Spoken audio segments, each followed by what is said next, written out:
Good morning, Central Arizona, and welcome to your Wednesday, November 5th edition of Central Arizona News.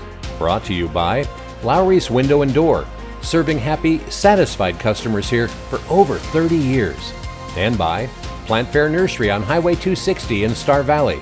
That's where they specialize in the best quality, best variety, and best advice. For Tonto-TV.com and KRIM Radio, I'm Randy Roberson. Well, we have some special coverage this morning regarding encouraging news for drivers in the Globe, Miami area this Wednesday. After weeks of flood-related restrictions, both lanes of travel have now reopened on a key stretch of the US 60. Although there's still a complete closure today and tomorrow from 9 a.m. until 2 p.m.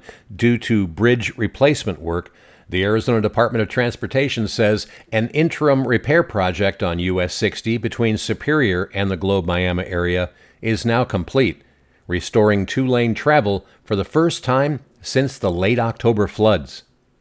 The damage occurred near milepost 241, just west of Miami, when heavy rains washed out embankments and sections of the roadway. For more than 2 weeks, traffic was limited to a single alternating lane, causing significant delays for travelers and commercial traffic. Repair crews began work on October 20th, just days after the flood. The State Transportation Board quickly approved $3 million in emergency funding on October 23rd, allowing ADOT to fast-track the repairs, now finished. Again, while both lanes are open again, drivers should still plan for temporary daytime closures, part of an ongoing bridge replacement project between Superior and Globe. And again, those closures are scheduled for today and tomorrow from 9 a.m. until 2 p.m. During those hours, travelers can use State Routes 177 and 77 through Winkleman as a detour, though it adds about 75 miles to the trip. For the latest highway conditions and travel updates, drivers can visit az511.gov or check the AZ511 mobile app before heading out. And in related news, in the wake of last month's devastating floods that washed out parts of US 60 and damaged infrastructure across eastern Arizona, local leaders are now taking action, joining forces to prevent future disasters across the Copper Corridor. Mayors, county officials, engineers, and state representatives gathered in Superior this week for what's being called a critical first step, a regional flood mitigation summit focused on long-term safety and infrastructure resilience for the Copper Corridor. Superior Mayor Mila Besic hosted the kickoff meeting, bringing together leaders from communities including Globe, Miami, Kearney, Hayden, and Winkleman, along with Gila and Pinal County officials and major mining industry partners like Resolution Copper, Freeport McMoran, Capstone Copper Pinto Valley, and BHP. The goal? To create a unified science-based strategy to reduce flooding risks that have repeatedly hit the region in recent years, damaging homes, highways, and businesses along the US 60 corridor. Mayor Gil Madrid of Miami and Mayor Al Gameros of Globe gave updates on ongoing cleanup work and emphasized the urgent need for stronger watershed management. Both towns are already working with Wilson and Company engineers on local flood projects, and now those efforts are being coordinated into a broader regional plan. Also participating were representatives from Senator Wendy Rogers' office and congressional staff for Senator Mark Kelly, Ruben Gallego, and Representative Eli Crane, who pledged support for federal collaboration and funding opportunities. Officials say they're drawing inspiration from Coconino County's post-wildfire mitigation programs, which successfully reduced flood damage after the Schultz and pipeline fires, proof that coordinated planning can save lives and protect infrastructure. Leaders are calling this just the beginning of a long-term commitment to flood resilience and regional safety. As Superior Mayor Mila Besic wisely put it, quote, "We can't affect change if we don't start somewhere." And finally, well, there's some welcome news for families in Tonto Basin feeling the pinch during the federal government shutdown. One local market is stepping up to make sure people don't go hungry. At the Tonto Basin Market IGA, shoppers who rely on SNAP, the Supplemental Nutritional Assistance Program, formerly known as food stamps, can now get extra help through a temporary relief effort called Food Bucks Now. The program is providing $40 in daily food vouchers per EBT card while the shutdown continues, or until the special funding runs out. Customers simply show their EBT card at checkout and receive $30 in vouchers for basic groceries like milk, meat, eggs, and bread, plus another $10 for fruits, vegetables, and dried beans. Because federal SNAP benefits haven't been distributed this month in Arizona, no balance or transaction is required to qualify. The vouchers are first come, first served, and must be used by November 30th.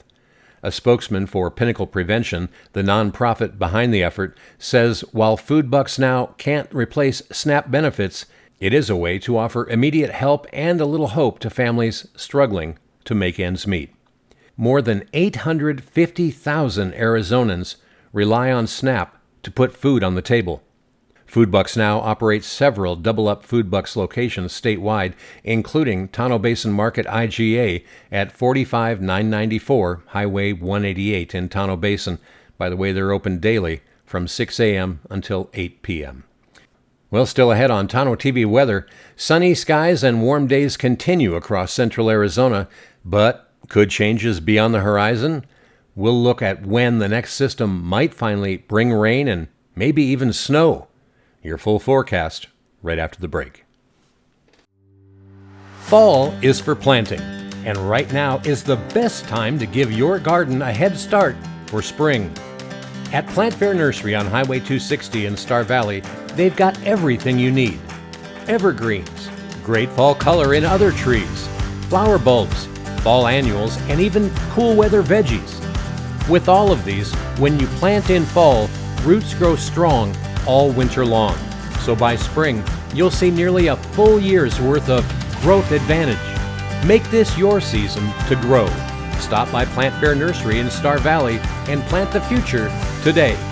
Plant Fair Nursery, where every season starts with fall.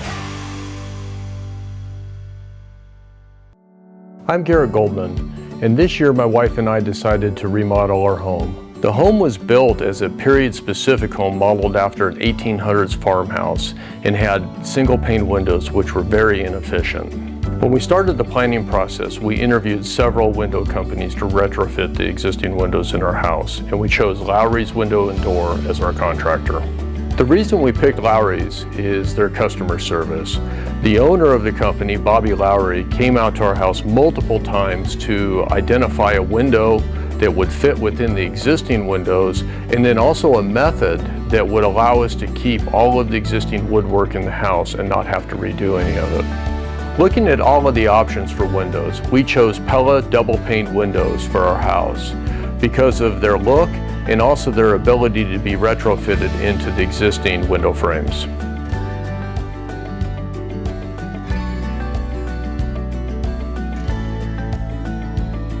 Since completion of the project, we absolutely love our new dual pane Pella windows.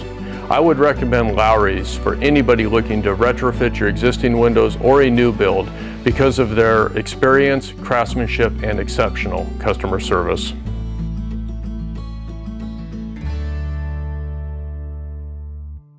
Well, welcome back. Taking a look now at central Arizona weather, we're starting off this Wednesday under calm and mostly clear skies across Arizona, and that theme will continue for several more days. But we are keeping our eye on some changes that could finally bring a hint of rain or maybe even some snow to higher elevations later next week. On the regional outlook across northern Arizona, forecasters say dry and warm conditions will hold through the rest of the week. Afternoon breezes will continue, especially today and Thursday, as a weak system passes north of the state. Highs across the high country will stay slightly above normal, mostly in the mid-60s to low 70s, with chilly nights in the 30s and 40s. In the desert southwest, including Phoenix and the lower deserts, a decaying upper-level trough is keeping temperatures in check for now. Expect mid to upper 80s for daytime highs through Thursday. By the weekend, a strong ridge of high pressure builds back in from California, sending temperatures climbing once again. On the extended outlook, heading into Sunday and Monday, that ridge will peak, with desert highs reaching around 90 degrees, potentially near record territory for early November. Skies will stay mostly sunny and conditions tranquil through the start of next week. Beyond that, computer models are hinting at a major pattern change later next week. A series of Pacific systems could begin breaking down the ridge, bringing a cooler, windier stretch to the state, and possibly the first chance of rain and mountain snow toward the end of next week. So, enjoy the calm before the change, sunshine, warm afternoons, and those cool, crisp evenings. For the latest updates and detailed local forecast anytime, head to Tonto-TV.com and our weather page, or check the AZ511 app for road and travel conditions across Arizona. Well, across the region today, it will be just a little cooler, with highs ranging from the low 70s to the low 80s today, with overnight lows mostly in the low 40s to low 50s. In Payson today, you can expect a high right near 74 degrees, dipping to 42 overnight. Over in Prescott, they're expecting a high warming up to 72 and a low of 44 tonight. Sedona runs a little warmer at 75, dropping to 48 after sunset. Globe climbs to 79 this afternoon, then down to 52 tonight. And here in toasty Tonto Basin, the warm spot once again today. Highs are expected to reach 83 degrees today, with a low tonight of 53. Sunrise this morning was at 6:48. It will set this evening at 5:28. And that's your Central Arizona news for this Wednesday, brought to you by Lowry's Window and Door and by Plant Fair Nursery. For Tonto-TV.com and K-Rim Radio, I'm Randy Roberson. Make it a great day.